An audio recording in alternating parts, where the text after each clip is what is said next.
ಶಿವಾಯ ಗುರುವೇ ನಮಃ. ಶ್ರೀಮಾತ್ರೇ ನಮಃ. ಶ್ರೀ ಗುರು ಶಂಕರಾನಂದ ಸ್ವಾಮಿನೇ ನಮಃ. ಇದು 2ನೇ ಸಂಚಿಕೆ, ಮಂತ್ರಯುಕ್ತ ಗರ್ಭ ಸಂಸ್ಕಾರ.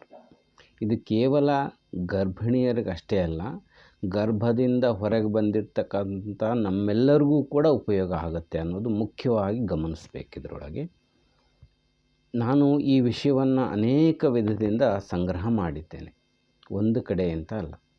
ಯೋಗ ಪರವಾಗಿ, ಜ್ಞಾನದ ಪರವಾಗಿ, ಮತ್ತು ಸಹಸ್ರನಾಮಗಳ ಅಂತರ್ಗತವಾಗಿರ್ತಕ್ಕಂಥದ್ದು ಅನೇಕ ಗುರುಗಳ ಮೂಲಕ ಇದನ್ನು ತಿಳಿದು ನಾನು ಇಲ್ಲಿ ನಿಮಗೆ ಹೇಳ್ತಾ ಇದ್ದೇನೆ. ಇದು ಗರ್ಭ ಸಂಸ್ಕಾರ ಸರಿ ಆಯಿತು, ಇದು ಎಲ್ಲಿಂದ ಪ್ರಾರಂಭ ಆಗುತ್ತೆ ಅಂತ ಮೊದಲು ಪ್ರಶ್ನೆ ಬರುತ್ತೆ. ಇದು ಎಲ್ಲಿಂದ ಎಷ್ಟನೇ ತಿಂಗಳಿಂದ ಮಾಡಬೇಕು ಅಥವಾ ಎಲ್ಲಿಂದ ಪ್ರಾರಂಭ ಮಾಡಬೇಕು ಅನ್ನುವಂಥದ್ದು ಸಹಜವಾಗಿ ಬರ್ತದೆ. ಇದು 1ನೇ ತಿಂಗಳಿಂದ ಅಂಥೇಳಿ ನಾವು ಸಹಜವಾಗಿ ಗರ್ಭಿಣಿಯರಿಗೆ ಹೇಳ್ಬೋದು.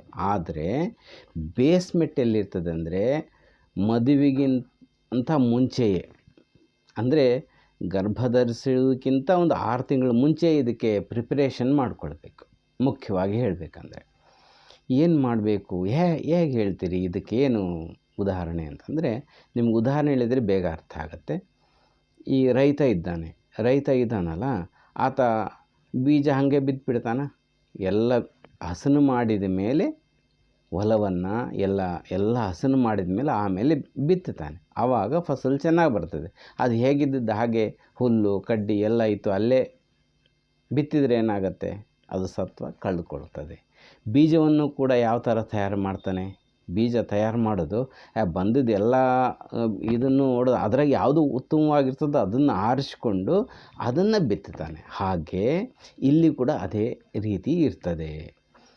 ಇನ್ನೊಂದು ಉದಾಹರಣೆ ಹೇಳ್ತೇನೆ.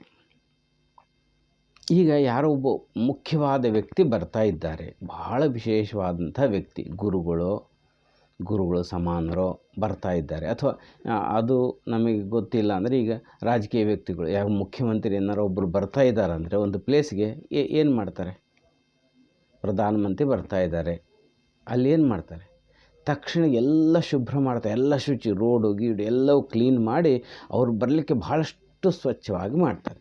ಅದು ಊರಿನಲ್ಲಿ ಮಾಡ್ತಾರೆ.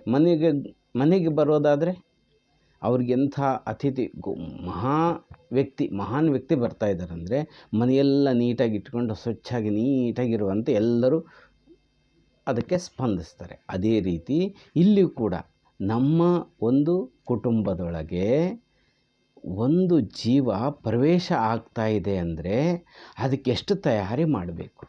ಅದೇನು ಸುಮ್ಮನೆ ಬರ್ತದೆ ಜೀವ ಅಂತಲ್ಲ, ನಮ್ಮ ವಂಶವನ್ನು ಉದ್ಧಾರ ಮಾಡ್ತದೆ, ನಮ್ಮ ಹೆಸರನ್ನು ಹೇಳ್ಕೊಂಡು ಹುಡ್ತದೆ, ವಿಶ್ವಕ್ಕೆ ಒಳ್ಳೆಯದಾಗಬೇಕಂದ ಭಾವ ಋಷಿಮುನಿಗಳದ್ದೆಲ್ಲದೂ ಅದೇ ಉದ್ದೇಶ ಇದ್ದಿದ್ದು. ಹಾಗಾಗಿ ಅವರು ಆ ಥರ ಒಂದು ಸಂಸ್ಕಾರವನ್ನು ಮಾಡ್ಕೊಳ್ತಾ ಇದ್ದೆ. ಹಿಂದಿನವ್ರಿಗೆ ಈಗೂ ವ್ಯತ್ಯಾಸ ಏನಿದೆ ಅನ್ನೋದ್ರ ಬಗ್ಗೆನೂ ಹಾಗೆ ಚರ್ಚೆ ಮಾಡಿ ಅದ್ರ ಮೂಲಕ ಇದರ ಉನ್ನತ ಏನಿದೆ, ಅದರ ಮಹತ್ವ ಏನಿದೆ ಫಸ್ಟ್ ಗೊತ್ತಾದರೆ ಆಮೇಲೆ ಆಚರಣೆ ಮಾಡಲಿಕ್ಕೆ ದಾರಿ ಆಗುತ್ತೆ. ಆಗಲಿ ಸುಮ್ಮನೆ ಏನೋ ಹೇಳಿದರು, ಏನೋ ಕಾಟಾಚಾರಕ್ಕೆ ಮಾಡಬೇಕು ಬಿಡಪ್ಪ ಅನ್ನೋಂತಲ್ಲ, ಇದು ಮೂಲ ತಿಳ್ಕೊಳ್ಬೇಕು. ಹಾಗೆ ಒಬ್ಬ ವ್ಯಕ್ತಿ ಬರ್ತಾನಂದರೆ ಎಷ್ಟು ಕ್ಲಿಯರಾಗಿ, ಸ್ವಚ್ಛ, ಎಷ್ಟು ಕ್ಲೀನು, ಎಷ್ಟು ವಿಧವಾಗಿ ನಾವು ವ್ಯವಹರಿಸ್ತೇವೆ, ಹಾಗೆ ಇಲ್ಲಿಯೂ ಕೂಡ ಅದೇ ನಿಯಮ ಇಲ್ಲಿ ಪಾಲನೆ ಆಗುತ್ತೆ. ಈಗ ಒಂದು ಬೀಜ ಬಿತ್ತಬೇಕಾದ್ರೆ ಬೀಜ ಸಂಸ್ಕರಣೆ ಮಾಡ್ತಾರೆ, ಸುಮ್ಮನೆ ಮಾಡೋದು. ಬೀಜ ಸಂಸ್ಕರಣೆ ಮಾಡಬೇಕಂದ್ರೆ ಏನು ಮಾಡಬೇಕು, ನಮ್ಮ ದೇಹದೊಳಗೆ ವೀರ್ಯ ಉತ್ಪತ್ತಿ ಆಗಬೇಕಂದ್ರೆ ಕನಿಷ್ಠ 3 ತಿಂಗಳು ಬೇಕು ಅಂತ ಸೈನ್ಸ್ ಹೇಳ್ತದೆ. ಒಂದು ಆಹಾರ ತಿಂದಿದ್ದು, ಆ ಆಹಾರಕ್ಕೂ ಆ ಬೀಜಕ್ಕೂ ಸಾಕಷ್ಟು ಸಂಬಂಧ ಇದೆ, ಅವಿನಾಭಾವ ಸಂಬಂಧ ಇದೆ. ಆಹಾರವೇ ಮನಸ್ಸಾಗಿ ಪರಿವರ್ತನೆ ಆಗುತ್ತದೆ. ಆ ಆಹಾರವೇ ರಕ್ತವಾಗಿ, ವೀರ್ಯವಾಗಿ, ಸಪ್ತಧಾತುಗಳಾಗಿ ಪರಿಣಾಮ ಬೀರ್ತದೆ. ಸಪ್ತಧಾತುಗಳಲ್ಲಿ ಒಂದು ವೀರ್ಯವು ಒಂದು ಶುಕ್ಲ ಅಂತ ಕರೀತಾರೆ, ಅದು ಕೂಡ ಒಂದು ಬೀಜವೇ, ಅದು ಒಂದು ಸತ್ವ ಪ್ರಧಾನವಾಗಿರ್ತದೆ. ಅದು ಶಕ್ತಿದಾಯಕವಾಗಬೇಕಂದ್ರೆ ಏನು ಮಾಡಬೇಕು, ಮೊದಲು ಕ್ಲೀನ್ ಮಾಡಬೇಕು, ದೇಹವನ್ನು ಕ್ಲೀನ್ ದೇಹವನ್ನು ಕ್ಲೀನ್ ಮಾಡ್ಕೊಳ್ಳೋದಂದರೆ ಹೇಗೆ ಅಂದರೆ 6 ತಿಂಗಳ ಕಾಲ, ಕನಿಷ್ಠ 3 ತಿಂಗಳ ಕಾಲ. ಯಾಕಂದರೆ ಜಾಸ್ತಿ ಹೇಳಿದರೆ ಕಷ್ಟ, ಕಡಿಮೆ ಹೇಳಿದರೂ ಕಷ್ಟ. ಜನಗಳಿಗೆ ಹೆಂಗಂದರೆ ಎಲ್ಲ ಈಸಿ ಆಗಬೇಕು, ಇನ್ಸ್ಟಂಟ್ ಆಗಬೇಕು. ಮಿನಿಮಮ್ 6 ತಿಂಗಳು ಮಾಡಿದರೆ ಬಹಳಷ್ಟು ಒಳ್ಳೆಯದು. 3 ತಿಂಗಳಾದರೂ ಕನಿಷ್ಠ 3 ತಿಂಗಳು ಏನು ಮಾಡಬೇಕಂದ್ರೆ 3 ಹೊತ್ತು ಸಾತ್ವಿಕ ಆಹಾರವನ್ನು ಭೋಜನ ಮಾಡಬೇಕು. ಆಹಾರ ಸಾತ್ವಿಕ ಅಂದರೆ ಏನಂದರೆ 3 ಹೊತ್ತು ಬಿಸಿ ಬಿಸಿಯಾದದ್ದೇ ಊಟ ಮಾಡಬೇಕು. ಅಂದರೆ ತಂಗಳನ್ನೇ ಬಿಸಿ ಮಾಡ್ಕೊಂಡು ಊಟ ಮಾಡೋದು ಅಂತಲ್ಲ, ಆಗಲೇ ತಯಾರು ಮಾಡಿರ್ತಕ್ಕಂಥದ್ದು. 1.5 ಗಂಟೆ ಒಳಗೆ ಆಹಾರ ತಯಾರು ಮಾಡಿ 1.5 ಗಂಟೆ ಒಳಗೆ ಊಟ ಮಾಡಿದರೆ ಅದಕ್ಕೆ ಸಾತ್ವಿಕ ಆಹಾರ ಅಂತಾರೆ. ಅದನ್ನೇ ನೀವು 3 ತಾಸು ಆದಮೇಲೆ ಊಟ ಮಾಡಿದರೆ ಅದು ರಾಜಸಿಕ ಆಹಾರ ಆಗುತ್ತೆ. ಅದೇ ಅನ್ನವೇ ನಾವೇನು ಸಸ್ಯಾಹಾರ ಅಂತೀವಿ, ಅದೇ ಒಂದು 6 ತಾಸು ಆದಮೇಲೆ ಆದರೆ ಏನಾಗುತ್ತೆ, ಅದು ತಾಮಸಿಕ ಆಹಾರ ಆಗುತ್ತೆ. ಈ ಸಾಕಷ್ಟು ಶಾಸ್ತ್ರೀಯ ವಿಚಾರಗಳನ್ನು ಸಾಕಷ್ಟು ಕಡೆಯಿಂದ ನಾನು ಗ್ರಹಣ ಮಾಡಿದ್ದೀನಿ. ಇದಕ್ಕೆ ಮೂಲ ನನಗೆ ಇಷ್ಟು ಈ ಆಹಾರದ ಬಗ್ಗೆ ತಿಳ್ಕೊಂಡಿದ್ದು ಯಾರಿಂದ ಅಂದರೆ ಡಾಕ್ಟರ್ ಮಲ್ಲಿಕಾರ್ಜುನ್ ಡೊಂಬಳ ಅಂತ ಆಯುರ್ವೇದಿಕ್ ವಿಶೇಷ ತಜ್ಞರು ಒಂದು ಶ್ರೀಪಾ ಅಂತ ಸಂಸ್ಥೆಯನ್ನು ಹುಟ್ಟಾಕಿದ್ದಾರೆ. ಅವರ ಲೋಗೋ ಏನಂದರೆ ಈ ಒಂದು ಆಸ್ಪತ್ರೆ ರಹಿತ ಜೀವನ ಅವರ ಒಂದು ಟೈಟಲ್. ಯಾಕಂದರೆ ಒಂದ್ಸಲ ಆರೋಗ್ಯ ಚೆನ್ನಾಗಾದರೆ ಮತ್ತು ಆಸ್ಪತ್ರೆಗೆ ಅಂದರೆ ಆಹಾರದಲ್ಲಿಯೇ ಅಷ್ಟು ಶಕ್ತಿ ಇದೆ ಅನ್ನೋದನ್ನ ಅವರು ಪ್ರಸಾರ ಮಾಡ್ತಾ ಇದ್ದಾರೆ. ಅವ್ರಿಗೊಂದು ನಮಸ್ಕಾರ ಅವರಿಂದ ಸಾಕಷ್ಟು ವಿಚಾರಗಳನ್ನ ನಾನು ತಿಳ್ಕೊಂಡೆ. ಅದಕ್ಕೆ ಅವ್ರಿಗೂ ಕೂಡ ಕೃತಜ್ಞತೆಗಳು ಹೇಳ್ತೇನೆ. ಈಗ ಮುಖ್ಯ ವಿಷಯಕ್ಕೆ ಏನು ಮಾಡಬೇಕು, 3 ತಿಂಗಳಾದರೂ ನಾವು ಏನು ಮಾಡಬೇಕು, ಆಹಾರವನ್ನು ಸ್ವೀಕಾರ ಮಾಡಬೇಕು. ಇದು ಒಂದನೇದು. ಅವಾಗ ಏನಾಗುತ್ತೆ ಅಂದರೆ ನಮ್ಮ ದೇಹ ಶುದ್ಧಿ ಆಗುತ್ತೆ. ವೀರ್ಯ ಶುದ್ಧವಾದ ವೀರ್ಯ, ಸಾತ್ವಿಕ ವೀರ್ಯ ಅಂದರೆ ಅದರಲ್ಲಿ ಅನಂತವಾದ ಶಕ್ತಿ ಇರ್ತದೆ. ಸಾತ್ವಿಕತೆಗೆ ಅನಂತವಾದ ಶಕ್ತಿ ಇರ್ತದೆ. ದೈವಿ ಗುಣಗಳು ಬರ್ತವೆ, ಎಲ್ಲ ಆಧ್ಯಾತ್ಮಿಕ ಗುಣಗಳು ಬರ್ತವೆ. ಆಧ್ಯಾತ್ಮಿಕ ಒಂದೇ ಅಲ್ಲ, ಆಧ್ಯಾತ್ಮಿಕ ಅಂದರೆ ಕೇವಲ ದೇವರು ದಿಂಡ್ರು ಇದಕ್ಕೆ ಆಧ್ಯಾತ್ಮಿಕ ಅನ್ನೋದಿಲ್ಲ ನಿಜವಾಗಲೂ. ಈಗ ರಾಜಕೀಯದಲ್ಲಿ ಮೋದಿಯವರು ಇದ್ದಾರೆ, ಅವರು ಅಷ್ಟು ನಿಷ್ಠಾಂತವಾಗಿ ಮಾಡ್ತಾಯಿದ್ದಾರೆ, ಅದು ಕೂಡ ಅಧ್ಯಾತ್ಮವೇ. ಪೊಲೀಸ್ ಅಧಿಕಾರಿ ಇದ್ದಾನೆ, ನಿಷ್ಠಾವಂತನಾಗಿ ಆತ ನಿರ್ವಹಣೆ ಮಾಡಿದ, ಅದು ಆಧ್ಯಾತ್ಮಿಕ ಶಕ್ತಿಯೇ, ಒಂದು ಚೈತನ್ಯವೇ, ಭಗವತ್ ಚೈತನ್ಯವೇ ಅದು.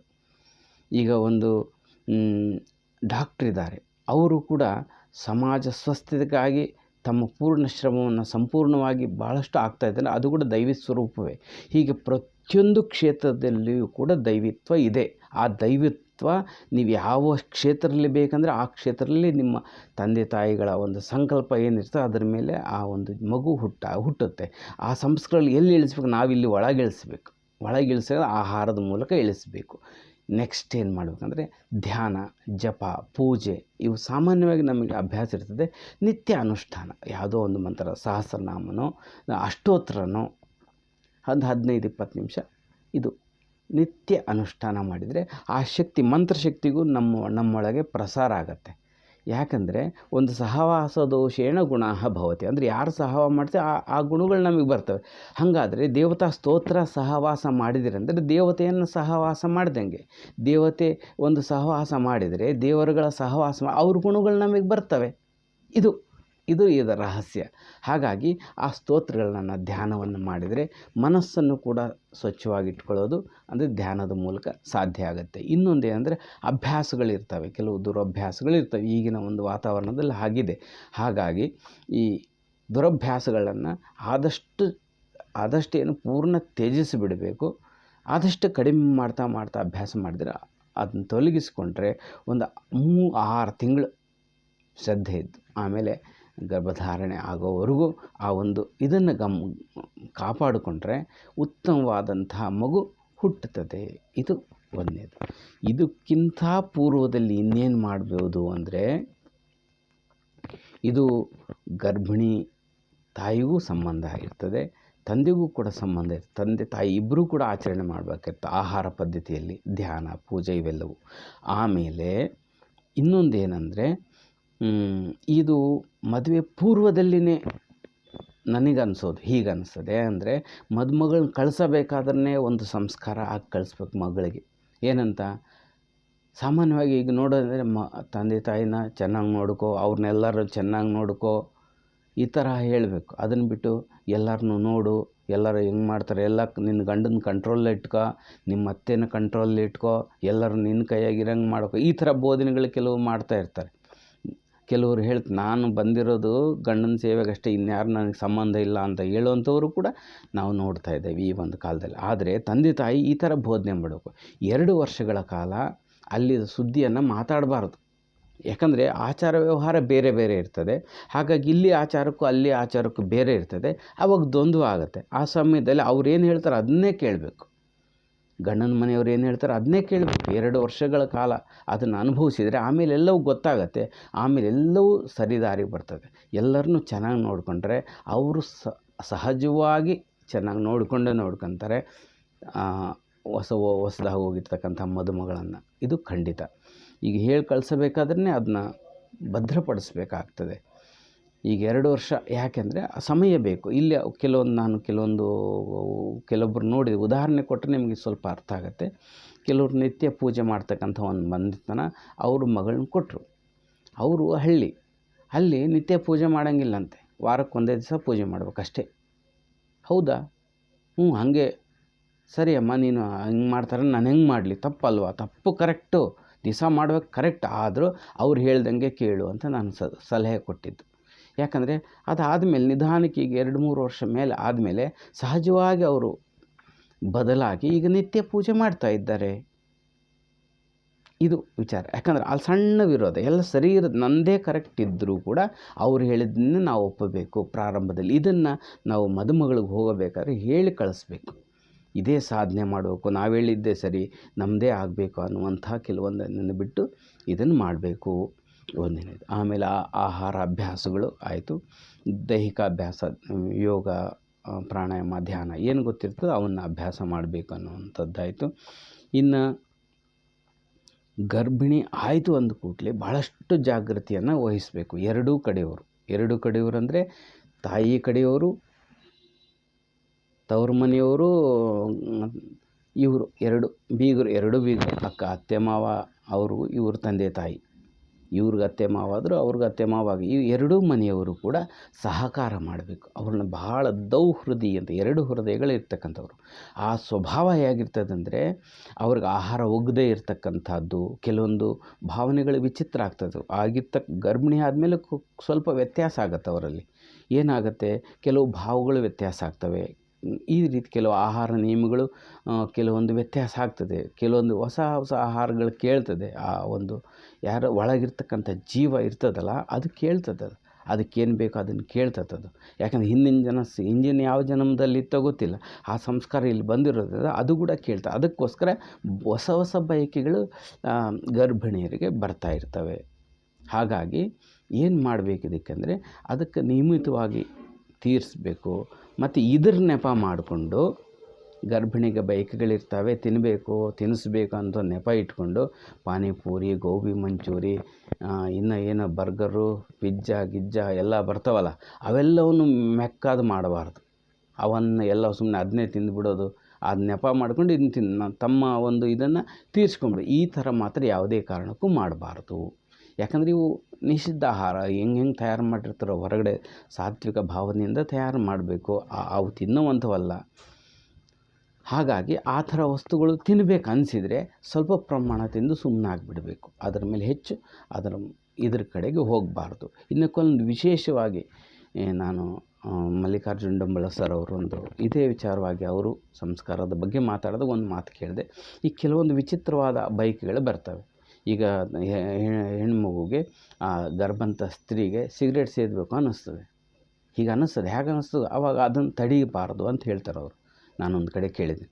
ಒಂದು ಸರಿ ಅಂತ ಕೈ ಬಿಡಿಸಿಬಿಡ್ಬೇಕು. ಯಾಕಂದರೆ ಒಳಗಿನ ಮಗು ಯಾವ ಜನ್ಮದಿಂದ ಏನು ಸಂಸ್ಕಾರ ಅದು ಅಲ್ಲಿಗೆ ನಿವಾರಣೆ. ಮುಂದೆ ಹುಟ್ಟಿದ ಮೇಲೆ ಆ ಥರ ಕುಸಂಸ್ಕಾರಗಳು ಮಗುವಿನಲ್ಲಿ ಬರೋದಿಲ್ಲ. ಇದು ಬಹಳವಾಗಿ ವಿಶೇಷವಾಗಿರ್ತಕ್ಕಂಥ ವಿಚಾರ. ಈ ಥರ ಎಲ್ಲವೂ ಕೂಡ ಇದರೊಳಗಿದ್ದಾವೆ. ಆಮೇಲೆ 1ನೇ ತಿಂಗಳಿಂದನೇ ಪ್ರಾರಂಭ, ಯಾವ ಮಂತ್ರ ಜಪ ಮಾಡಬೇಕು ನಮ್ಮ ಈ ಲಲಿತಾ ಸಹಸ್ರನಾಮ ಸ್ಪಷ್ಟವಾಗಿ ತಿಳಿಸಿದ್ದಾರೆ ಅದರ ಬಗ್ಗೆ. ಅದನ್ನು ಪ್ರತಿ ದಿವಸನೂ ನಿಮಗೆ ಒಂದೊಂದು ಭಾಗ ಮಾಡ್ತೇನೆ. ಹೀಗೆ ಈಗ ಸರಿ ಆಯಿತು, ಈಗಾಗಲೇ ಗರ್ಭಿಣಿ ಇರೋರು ಏನು ಮಾಡಬೇಕು ಅಂತ ಒಂದು ಪ್ರಶ್ನೆ ಬರ್ತದೆ ಸಹಜವಾಗಿ. ಈಗಾಗಲೇ ನಾಟಿ ಮಾಡಿಬಿಟ್ಟಿದ್ದೀವಿ, ಅದು ಫಸಲು ಬರ್ತಾಯಿದೆ, ಈಗ ಚೆನ್ನಾಗಿ ಮಾಡಿಲ್ಲ ಅಂಥೇಳಿ ಅದನ್ನ ಕಿತ್ತಾಕೋದಲ್ಲ. ಈಗ ಇರೋದನ್ನು ಹಸನು ಮಾಡಬೇಕು. ಅಂದರೆ ಏನು ಮಾಡಬೇಕು, 3 ಹೊತ್ತು ತಾಜಾ ಆಹಾರ ಹಾಕ್ತಾರೆ, ಆಹಾರ ಕೊಡ್ತಾರೆ. ಯಾರಾದರೂ ಕೂಡ ಗರ್ಭಿಣಿಯರಿಗಾಗಲಿ ಬಾಲಿಂತ ಏನಂತಾರಲ್ಲ ಅವರು ಬಾಣಂತಿಯರಿಗೆ ಕೂಡ 3 ಹೊತ್ತು ಬಿಸಿದೇ ಮಾಡಿ ಕೊಡ್ತಾರೆ. ಯಾಕೆ ಅಂದರೆ ಆ ಬಿಸಿ ಆಹಾರ ಸಾತ್ವಿಕ ಆಗುತ್ತೆ, ಅದು ಮಗು ವೃದ್ಧಿಗೆ ಕಾರಣ ಆಗುತ್ತೆ. ಇದು ಮೂಲ ಉದ್ದೇಶ. ಹಾಗಾಗಿ ಇವಾಗ ಎಷ್ಟನೇ ತಿಂಗಳಿದ್ರೋ ಅಷ್ಟನೇ ತಿಂಗಳಿಂದ ಆಯಾ ಮಂತ್ರಗಳನ್ನ ಜಪ ಮಾಡ್ಕೊತ ಆ ತಿಂಗಳಿಗೆ ಸಂಬಂಧಿಸಿದ ನೈವೇದ್ಯವನ್ನು ಮಾಡ್ತಾ ಹೋದರೆ ಏನಾಗುತ್ತೆ ಅಂದರೆ ಈಗ ಫಸಲು ಹಾಕ್ಬಿಟ್ಟಿದ್ವಿ, ಅದನ್ನ ಕೀಳೋಕೆ ಬರಲ್ಲ. ಏನು ಮಾಡಬೇಕು, ಪಕ್ಕದಾಗಿರ್ತಕ್ಕಂಥ ಕಸ ಕಡ್ಡಿ ತೆಗೆದು ಗೊಬ್ಬರ ಹಾಕೋದಷ್ಟೇ ಕೆಲಸ. ಅಷ್ಟು ಮಾಡಿದರೂ ನೀವು ಎಷ್ಟೋ ಉತ್ಕೃಷ್ಟವಾದ ಕೆಲಸ ಮಾಡ್ದಂಗೆ ಆಗುತ್ತೆ. ಈಗ ಹೊರಗೆ ಬಂದುಬಿಟ್ಟಿದ್ದೀವಿ, ನಾವೇನು ಮಾಡ್ಬೋದು ಅಂದರೆ ನಾವು ಕೂಡ ಆ ಮಂತ್ರಗಳನ್ನ ಜಪ ಮಾಡಿದರೆ ಆಯಾ ತಿಂಗಳಲ್ಲಿ ಏನೇನು ಧಾತು ವೃದ್ಧಿ ಆಗುತ್ತೆ ಅನ್ನೋದು ಸ್ಪಷ್ಟವಾಗಿ ಬರ್ತದೆ. ಏನು ಸಮಸ್ಯೆ ಇದೆ ಆ ಧಾತುಕ್ಕೆ ಸಂಬಂಧಪಟ್ಟಂಗೆ ಮಂತ್ರಗಳನ್ನು ಹೇಳಿರ್ತಕ್ಕಂಥ ಮಂತ್ರಗಳನ್ನು ಜಪ ಮಾಡಿದರೆ ಆರೋಗ್ಯವು ಕೂಡ ಸುಧಾರಿಸ್ತದೆ. ಇದು ಇಂಪಾರ್ಟೆಂಟ್. ನಾನು ಪ್ರಾಕ್ಟಿಕಲ್ ಆಗಿ ನೋಡಿದ್ದೀನಿ, ಕೆಲವ್ರಿಗೆ ಹೇಳಿದ್ದೀನಿ. ಆರೋಗ್ಯ ಸಾಕಷ್ಟು ಸುಧಾರಿಸಿರೋರು ಇದ್ದಾರೆ, ಉತ್ತಮವಾದ ಸಂತಾನವನ್ನು ಪಡ್ಕೊಂಡವರು ಇದ್ದಾರೆ ಅನ್ನೋದನ್ನ ನಾನು ಒತ್ತಿ ಹೇಳ್ತಾ ಇದ್ದೀನಿ. ಓಕೆ. ಇನ್ನೊಂದು ಶುಭ್ರತೆ ಭಾಳ ಇಂಪಾರ್ಟೆಂಟ್. ಇದು ಹೇಳೋರಿಲ್ಲ ಇವತ್ತು.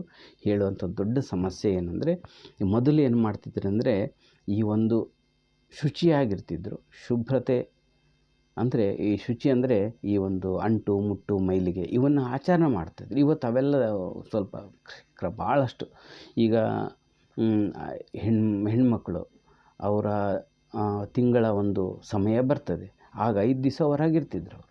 ಕನಿಷ್ಠ 3 ದಿವಸ ಹೊರಗಿದ್ದು ವಸ್ತುಗಳನ್ನ ಮುಡದೇ ಇದ್ದಂಗಿದ್ದು 4ನೇ ದಿವಸ ವಸ್ತುಗಳನ್ನೆಲ್ಲವನ್ನು ಮುಟ್ಬೋದು, ಆಹಾರ ಧಾನ್ಯಗಳು ವಸ್ತುಗಳನ್ನ ಮುಟ್ಬೋದು. 5ನೇ ದಿವಸ ತಲೆ ಸ್ನಾನ ಮಾಡಿದ್ರೆ ಆಹಾರ ಅಡಿಗೆ ಎಲ್ಲ ತಯಾರು ಮಾಡೋದು. ಆ ಆಹಾರವನ್ನು ಊಟ ಮಾಡಿದರೂ ಕೂಡ ಎಷ್ಟೋ ನೆಗೆಟಿವ್ ಎನರ್ಜೀಸ್ ನಮ್ಮಲ್ಲಿ ಪ್ರವಾಹ ಆಗ್ತದೆ. ಸೈನ್ಸ್ ಅದಿನ್ನೂ ಕಂಡುಹಿಡ್ದಿಲ್ಲ. ಅದು ಕಂಡುಹಿಡ್ದಾಗ ಅಲ್ಲಿ ತನಕ ಬೆಳಕದು ಅಂತ ಎಂಥದಂದರೆ ಬಾಯಾರಿಕೆ ಬೆಂಕಿ ಬಾವಿ ತೋಡ್ದಂಗೆ ಆಗುತ್ತಲ್ಲ, ಹಂಗಾಗುತ್ತೆ. ಅವ್ರು ಹೇಳೋ ತನಕ ನಾವು ಕೂರೋದಲ್ಲ. ನಮ್ಮ ಶಾಸ್ತ್ರಗಳು ಋಷಿಮುನಿಗಳು ತಪಸ್ಸು ಮಾಡಿ ಅದನ್ನ ಹೇಳಿದ್ದಾರೆ.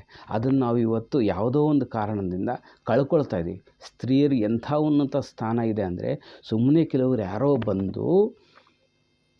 ಯಾರೋ ಬಂದು ಆರೋಪ ಮಾಡಿ ಮನಸ್ಸನ್ನು ಬುದ್ಧಿಗಳನ್ನೆಲ್ಲ ದುರ್ಬಲ ಸ್ತ್ರೀ ಅಂದರೆ ಅಬಲೆ ಅಂತ ಮಾಡಿ ಕೈ ಬಿಟ್ಬಿಟ್ಟಿದ್ದಾರೆ. ಅದು ಯಾವ ಕಾಲದಲ್ಲಿ ಅದು ಬಂದಿದೆ, ಬ್ರಿಟಿಷರು ಮಾಡಿದರೋ ಇನ್ನೊಬ್ಬರು ಮಾಡಿದರೋ ಯಾವುದೋ ಒಂದು ಇದರಲ್ಲಿ ಬಂದಿದೆ. ಆ್ಯಕ್ಚುಲಿ ನಮ್ಮ ಒಂದು ಧರ್ಮದಲ್ಲಿ ಸ್ತ್ರೀಯನ್ನು ಹೇಗೆ ನೋಡ್ತಾರೆ, ಯತ್ರ ನಾರ್ಯಸ್ತು ಪೂಜ್ಯಂತೆ ರಮಂತೆ ತತ್ರ ದೇವತಾಹ ಅಂಥೇಳಿ ಹೇಳಿದ್ದಾರೆ. ಎಲ್ಲಿ ಸ್ತ್ರೀ ಪೂಜ್ಯಳಾಗ್ತಾಳೋ ಅಲ್ಲಿ ದೇವತೆಗಳು ನೆಲೆಸ್ತಾರೆ, ಪಾಸಿಟಿವ್ ಎನರ್ಜಿ ಇರ್ತದೆ ಅಂತ. ಈ ಥರ ಬಹಳಷ್ಟು ವಿಚಾರಗಳಿದ್ದಾವೆ.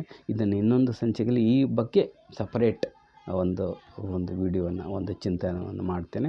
ಈಗ ನೆಕ್ಸ್ಟ್ ಮುಂದಿನ ಒಂದು ವಿಡಿಯೋಗಳಲ್ಲಿ ಏನಂತೆ, 1ನೇ ತಿಂಗಳ ಗರ್ಭಿಣಿ ಧರಿಸಿರ್ತಕ್ಕಂಥವ್ರು, 1ನೇ ತಿಂಗಳಿರ್ತಕ್ಕಂಥವ್ರು ಏನು ಆಹಾರ ಊಟ ಮಾಡಬೇಕು, ಏನು ನಾಮ ಜಪ ಮಾಡಬೇಕು, ಯಾವ ರೀತಿ ಧ್ಯಾನ ಮಾಡಬೇಕು ಅನ್ನುವಂಥದ್ದನ್ನು ನಾನು ಅದರೊಳಗೆ ಚಕ್ರ ಸಂಚಾರಿಣಿ ಅಂತ ಗ್ರಂಥದಲ್ಲಿ, ಆ ಸಣ್ಣ ಚಿಕ್ಕ ಪುಸ್ತಕದಲ್ಲಿ ನಾನು ಅಡಕ ಮಾಡಿದ್ದೀನಿ. ಅದನ್ನು ನಾನು ಪ್ರತಿ ತಿಂಗಳು ಏನು ಅನ್ನೋದನ್ನ ಕ್ರಮವಾಗಿ ಹೇಳ್ತಾ ಹೋಗ್ತೀನಿ. ಆ ಥರ ಪಾರಾಯಣ ಮಾಡಿದರೂ ಎಲ್ಲರಿಗೂ ಒಳ್ಳೆಯದಾಗಲಿ ಅಂಥೇಳಿ ನಾನು ಕೇಳ್ಕೊಳ್ತೀನಿ. ಶಿವಾಯ ಗುರುವೇ ನಮಃ, ಶ್ರೀಮಾತೃ ನಮಃ. ಇನ್ನೊಂದು ವಿಚಾರ ಮುಖ್ಯವಾಗಿ ಏನಂದರೆ, ಇದನ್ನು ಆದಷ್ಟು ಗರ್ಭಿಣಿಯರಿಗೆ ಮತ್ತು ಅಂಗನವಾಡಿ ಕಾರ್ಯಕರ್ತರಿಗೆ ಕಳಿಸಿದರೆ ನಿಮಗೆ ತಿಳಿದಷ್ಟು ಅವ್ರಿಗೂ ಭಾಳಷ್ಟು ಅನುಕೂಲ ಆಗುತ್ತೆ. ಇದು ಇಡೀ ವಿಶ್ವವೇ ಉದ್ಧಾರ ಆಗ್ತಕ್ಕಂಥ ಈ ಒಂದು ಕಾರ್ಯದಲ್ಲಿ ಎಲ್ಲರೂ ಭಾಗಿಗಳಾಗಿ ಅಂಥೇಳಿ ನಾನು ಕೇಳ್ಕೊಳ್ತೀನಿ. ಶಿವಾಯ ಗುರುವೇ ನಮಃ, ಶ್ರೀಮಾತೃ ನಮಃ.